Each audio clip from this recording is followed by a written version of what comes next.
Şu anda Siirt'te ev bulmak gerçekten de imkansız. Zaten arkadaşlarımız bizi arıyorlar. Ev bulmak için de biz de onlara yardımcı oluyoruz. Ama Siirt'te ev olmadığı için de kiraya veremiyoruz. Şu anda biz de ne yapacağımızı gerçekten de bilmiyoruz. Bir kiranın fiyatı en az, en oturulmayacak şekilde olan evler bile 1000 liranın altında değil. Bu da işte bizi sıkıntıya sokuyor.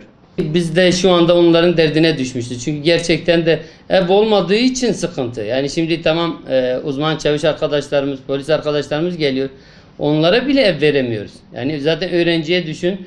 Bir de bizim Siirt'te biraz sıkıntı var. Öğrenciye ev vermeme psikolojik bir sıkıntı var. Halbuki onlar da bizim evlatlarımız. Çünkü onlar bizim geleceğimiz. Eğer ki bugün öğrencilere yardımcı olmazsak onları nasıl yetiştireceğiz? Onlara karşı sorumluluklarımız var. Zaten buradan da seslenmek istiyorum. Bunun da idari ceza parası var. Ev sahiplerine mümkün olduğu kadar öğrenciye sahip çıkmalarını istiyoruz. Etki olan Siirt'teki yönetimlerin her gelen bir sorun bırakması. Çünkü şu anda biz geçmişteki hataların sıkıntısını çekiyoruz.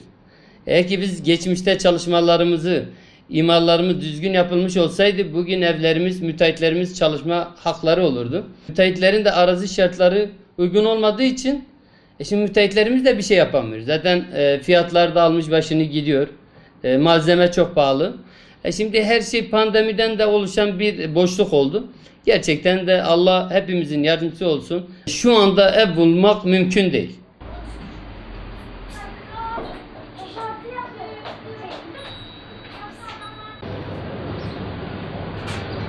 Gerçekten fiyatlar fahiş yani. Fahiş bir şekilde yükseldi. Yani bu şekilde bu ülkenin zararına, yani biz insanların zararına. Onun için bir düzelme yapılması gerekiyor. En basitinden TOKİ evleri, onun da bir düzene girmesi lazım. Yani yaklaşık bir 5 senedir biz kayıt yapmışız TOKİ'ye. Çıkmıyor yani. Herkese çıkıyor, bir bize çıkmıyor. Şu anda ev sahibi falan değilsiniz. Yok. Ben kiradayım. Annem kirada. Abim kirada.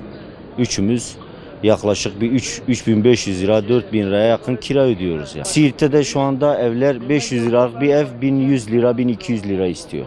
Kira. Şu anda evet. Satın almaya kalkarsan 200 bin liralık bir ev şu anda 400 bin 500 bin arası değişiyor. Ki bu Batman'da 600 bin TL'ye kadar çıkmış yani. Evet. Bir devletimizin yani yardım etmesi gerekiyor. Bir düzenleme yapması gerekiyor bu konuda. Ekonominin böyle birden zamlanması, her şeye zam gelmesi vatandaş olarak çok etkilendik.